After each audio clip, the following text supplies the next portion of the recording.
My name is Javi and I can draw. Welcome to a new video. Today I'm going to show you how to pose the arms. It's going to be really simple. It's going to be relatively quick. Let's go.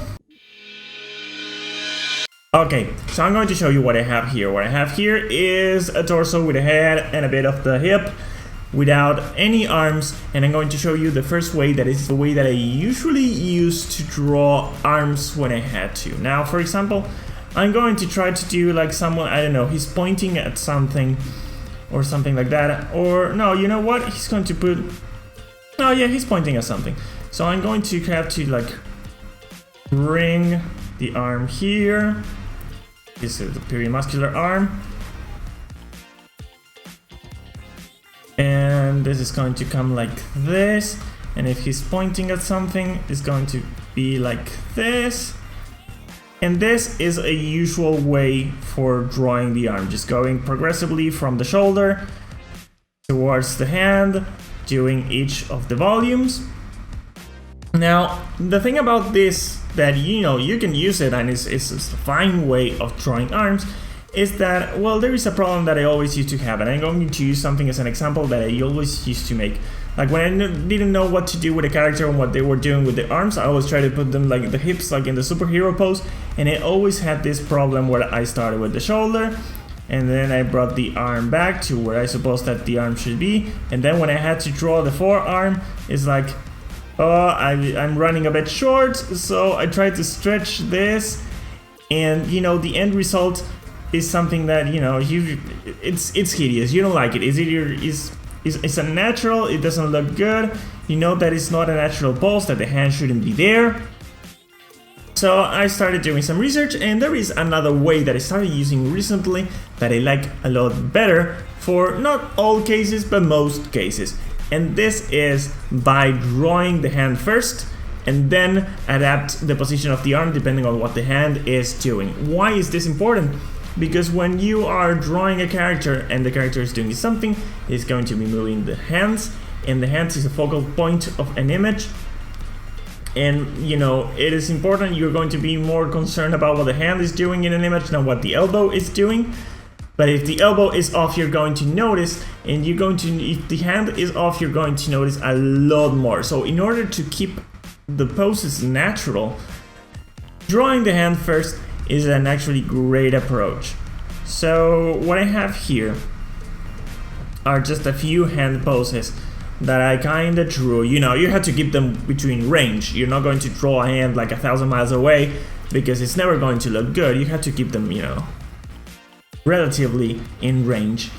So for example, in the example I just showed you before, I just drew the hand first. So here I'm going to bring the shoulder back a little. And you just do this thing, or you just do like the short wireframe, bring it back, and suddenly it looks a lot better, especially because now you have the hand in the pose that it should be. It's an awful hand, the one I drew. I was doing it really fast, but still the position of the arm is a lot more natural than what I was doing before. That was like this, and it doesn't really work. So we have that one, for example.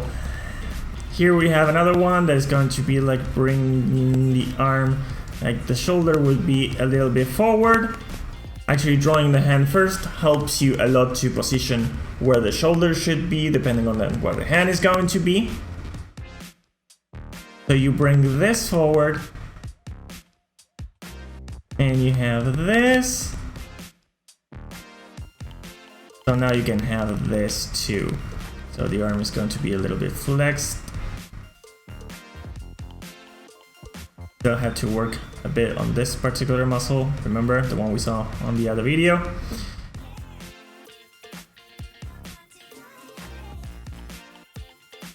So this helps a lot, doesn't it? So I'm going to do the other two remaining just really fast. The pointing one that I showed before is also going to be going forward, kind of like this. It really helps with the shape of the shoulder to do this, to draw the hands first. I'm realizing that as I do it now. That doesn't look that good, does it? well, there's still some corrections to be made. Let me see. This is because I'm rushing. I shouldn't rush. Paying the consequences of trying to do this video fast. Okay, that's one.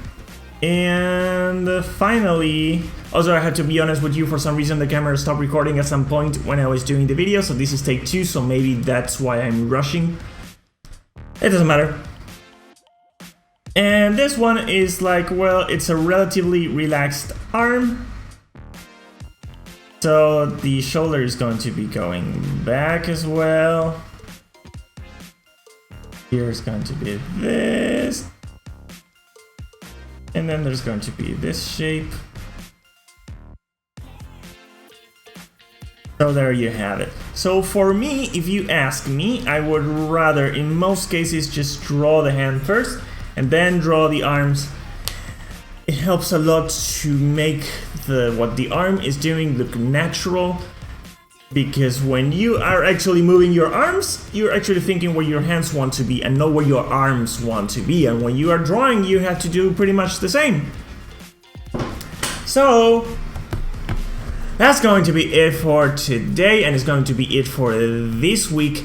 This also concludes all the anatomy lessons on the human body and how to draw all of the parts, which is very good because it just bores me a bit. I know that still I have a lot to learn, but next week I'm going to focus on foreshortening. That is when you want to draw, like an arm just looking at the camera, and how to do this without, getting the angle right and all of that, which is something I have to do a lot of work on, but at the same time it's something that excites me because it is new and it's actually going to help me get a lot better. So from now on, most of the things that I'm going to show you on video are not going to be things that I kind of know what I want to show you, but it's going to be things that I have to learn and I don't know personally. So, exciting times are coming. That's going to be it for this week. My name is Javi and I can draw, and I'll see you on the next video. Bye!